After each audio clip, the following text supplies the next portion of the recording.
Salut, alors je vous dérange 2 minutes pour vous dire que cette pensée de touche devait à l'origine être un court-métrage à part entière, mais on a eu un souci de micro avec la location, donc un son un peu moisi, bref, on s'en fout, il y a eu un souci.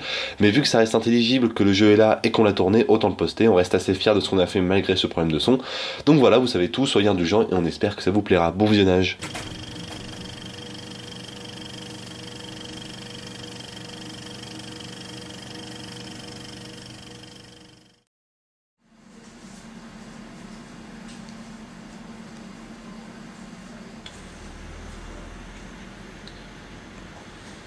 Tu te rends compte que si ton paix pue, c'est parce que dedans il y a 1% de sulfure d'hydrogène?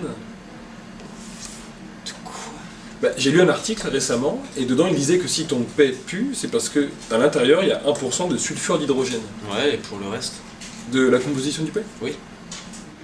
Ça n'a pas d'odeur, c'est du CO2, du méthane, des trucs comme ça, quoi. Ah, tu veux dire que en fait à chaque fois qu'on pète, si ça pue, c'est uniquement parce que... qu'il y a 1% de sulfure d'hydrogène, ouais. Et c'est quoi juste le sulfure d'hydrogène? Ah ça je sais pas, je sais juste que c'est à cause de ça que ça pue.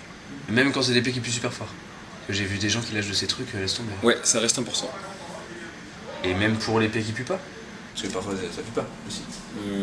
Ouais, ça reste 1%. Justement, c'est ça qui est dingue, c'est que ça reste 1%. Donc en gros, ça veut dire que ça pue ou pas, c'est la même chose. C'est l'idée, ouais. Et c'est pas logique.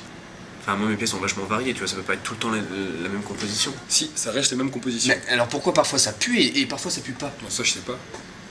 Et les 1% là, tu penses qu'on peut les isoler? Comment ça? Par exemple, tu prends le P, ok? T'enlèves les 99% des trucs qui puent pas et tu gardes que le 1%. Ouais. Tu vois? Tu ajoutes ensuite les 1%. Mais avant, en fait, tu fais ça sur plusieurs P, 100. Tu fais pareil sur 100 Ah P. oui, non, je vois ce que tu veux faire. En fait, tu veux faire un paix de 1%, mais à 100%. Oui, voilà, exactement. Ouais. Ouais. Tu penses que c'est possible ça?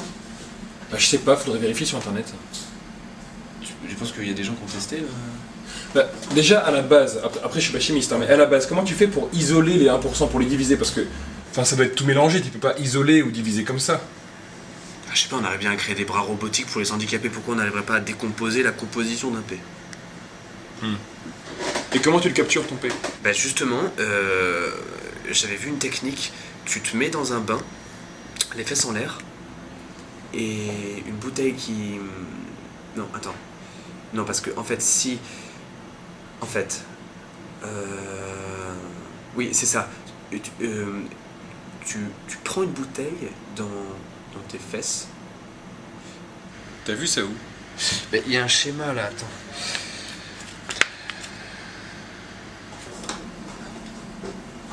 Ah, mais oui, si, je connais. Tu vois, et tu fais la même chose avec 100 personnes. Et comment tu convaincs 100 personnes de péter dans une bouteille? Il s'agit de péter dans une bouteille, c'est pas non plus... qui serait contre? Ouais. Mais ce qui est intéressant, c'est de se demander comment est-ce que ça sentirait un paix de 101%. De 101%. Non, un paix de 1% fois 100. Ah je pense que ça serait un gaz. Un gaz qui pue. Un gaz mortel, quoi, en fait, tellement ça pue. Ouais, c'est ça, un gaz mortel.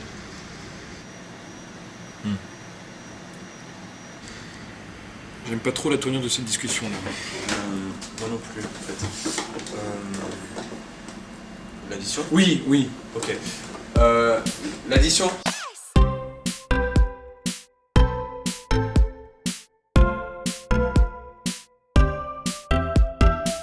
Mais même pour les paix qui puent super fort? Ouais. J'ai déjà vu des gens qui lâchent de ces trucs, laisse tomber, hein. Putain,